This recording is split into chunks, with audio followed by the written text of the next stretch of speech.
Welcome! In this video, we'll decode the most common Scrum Master anti-patterns that frequently appear in PMP situational questions.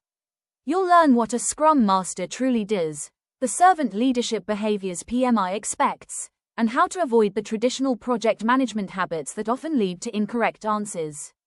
By the end of this lesson, you'll be able to recognize these anti-patterns and confidently choose responses that empower teams, foster self-management, and maximize value delivery.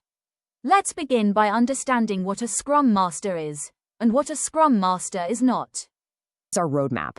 We'll start by redefining the role of the Scrum Master, then hit team-level Agile traps, the servant leadership illusion, enterprise and systemic fails, and finally, wrap it up with the ultimate PMP mindset.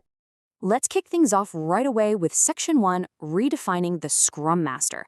Let's set our baseline reality. A Scrum Master is essentially a guardian of the framework, right? Not a manager of people. Think about the red zone of traditional command and control management for a moment. We're talking about directing day-to-day work, assigning backlog items to specific developers, owning the budget, or doing performance appraisals. In the Agile world, those are massive red flags. Now, contrast that with the green zone of true enablement.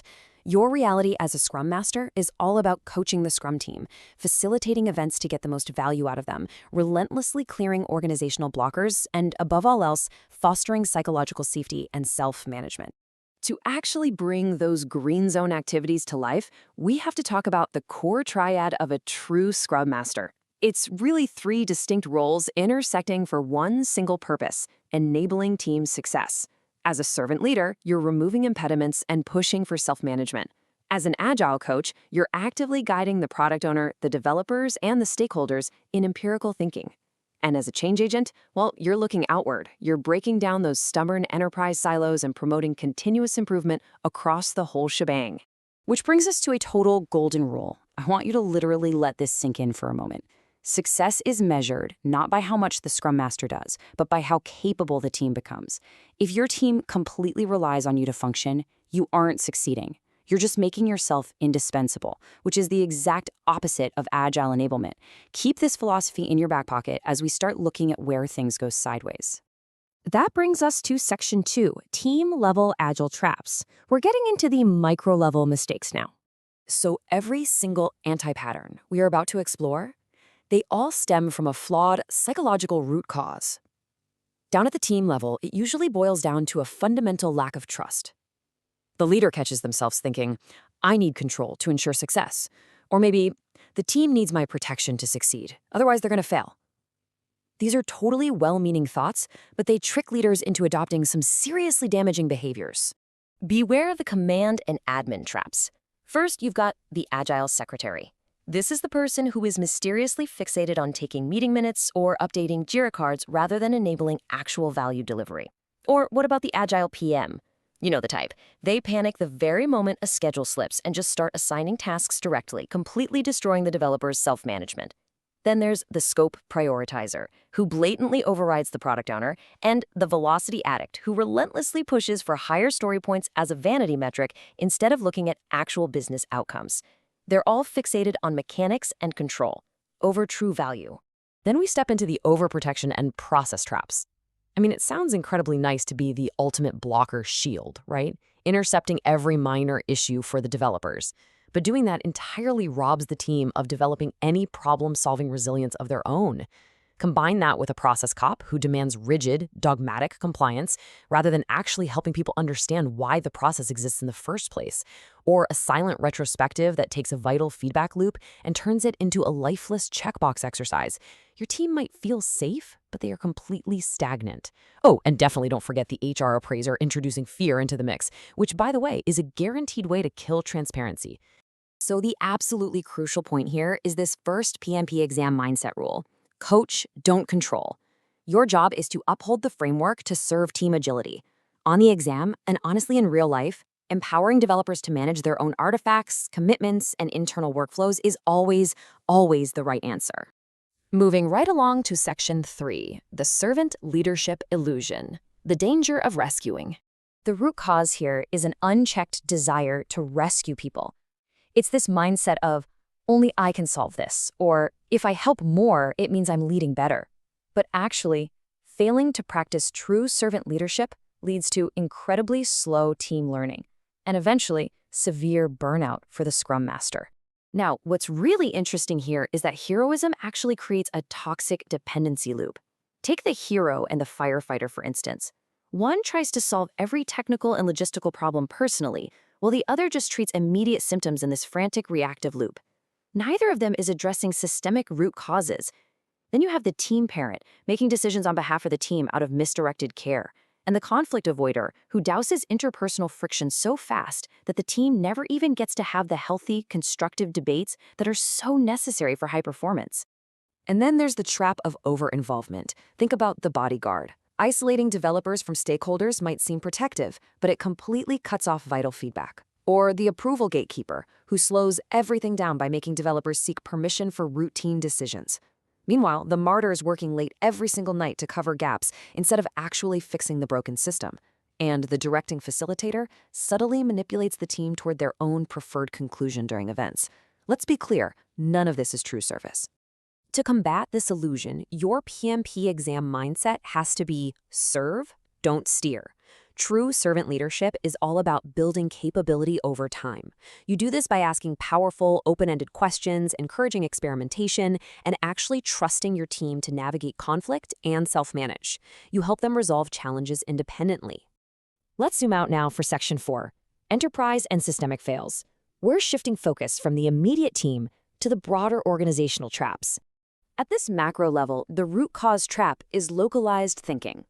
Leaders start to believe things like, well, my responsibility ends with the Scrum team, or improving my team's metrics is enough. This artificially limits your influence and completely prevents true organizational agility. Watch out for these enterprise anti-patterns. The team bubble builder creates a safe haven for their team, sure, but completely ignores the massive organizational silos towering all around them. The cargo cult transformer is arguably worse, mechanically enforcing agile ceremonies without ever cultivating an authentic agile mindset or challenging broken legacy policies. That just makes them another process follower. And then the escalation machine, they just pass every single blocker straight up to management without even attempting to facilitate cross-functional problem-solving first. Imagine an end-to-end value stream for a second.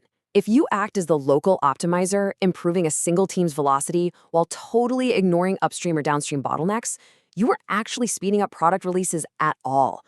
Similarly, if you are the metric reporter, just handing vanity metrics like story points to management, or the department loyalist, vigorously protecting your own silo, you're actually preserving enterprise bureaucracy.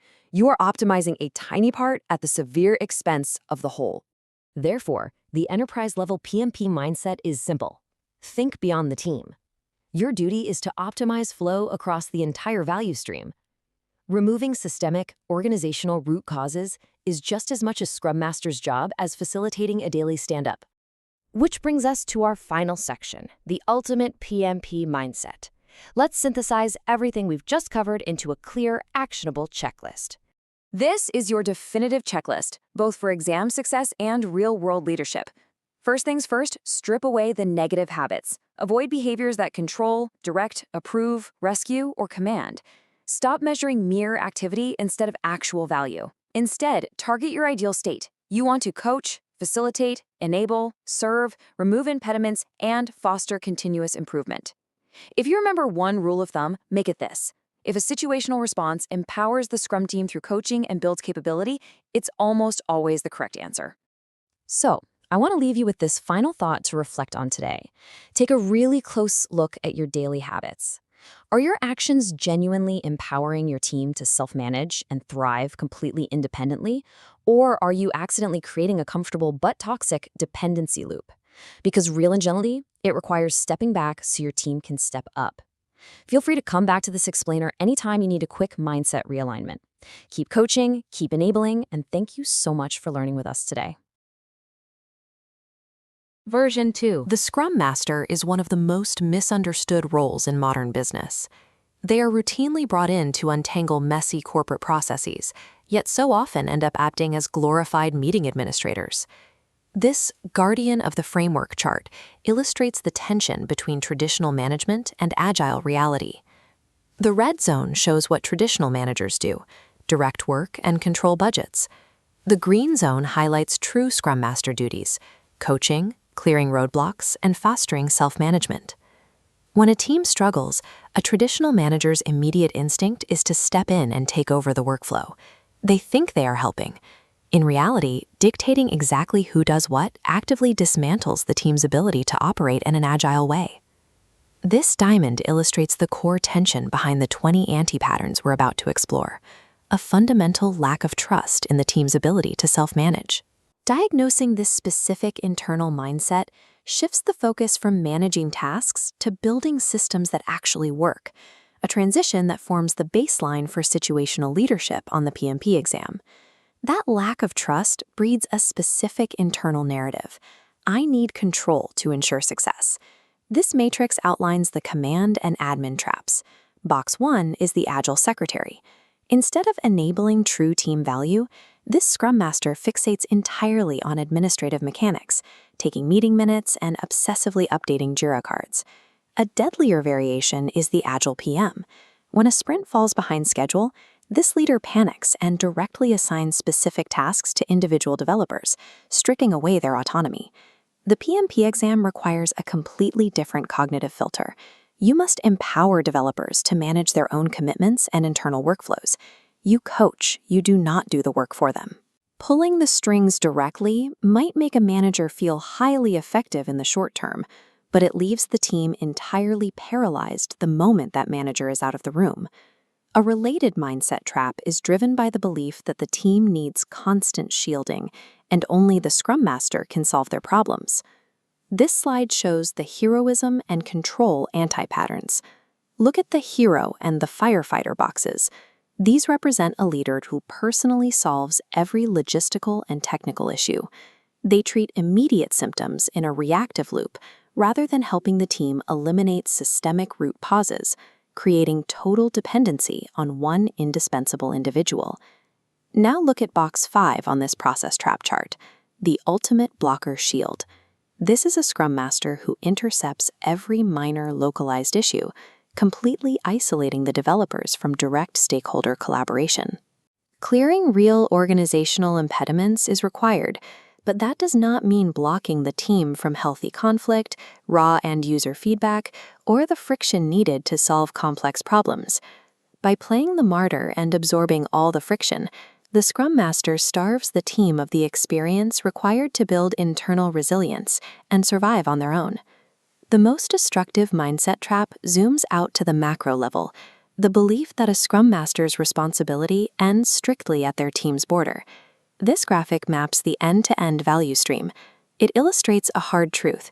Hitting isolated team metrics is completely meaningless if the larger enterprise pipeline is jammed with bottlenecks. Take the local optimizer trap in the center. Pushing a single team to work faster offers zero actual value if upstream approval bottlenecks or downstream compliance rules delay the product release anyway. Move one step to the left, and you find the metric reporter. This manager feeds executives vanity metrics, like story points and velocity, instead of tracking real flow efficiency and actual customer outcomes. True agility cannot survive in a vacuum. A successful Scrum Master has to look past their own team's boundaries to challenge broken legacy policies and drive systemic improvements across the entire organization. If traditional control, persistent heroism, and team isolation all lead to failure, what does a successful Agile transformation actually look like? It comes down to a single guiding principle. Success is measured not by how much the Scrum Master does, but by how capable the team becomes. This graphic shows the core triad of a true Scrum Master. It breaks down into 3 distinct roles working toward one purpose. They act as a servant leader, removing systemic impediments, an Agile coach, guiding empirical thinking, and a change agent, breaking down enterprise silos. This checklist translates those 3 roles into the behavioral shifts needed for the PMP exam. On the right, you avoid controlling, directing, and rescuing. On the left, you adopt coaching, facilitating, and enabling continuous improvement. True leadership in Agile is never about grabbing the wheel and steering the ship for the crew. It is about building a team with the judgment, resilience, and skill to navigate the storm entirely on their own.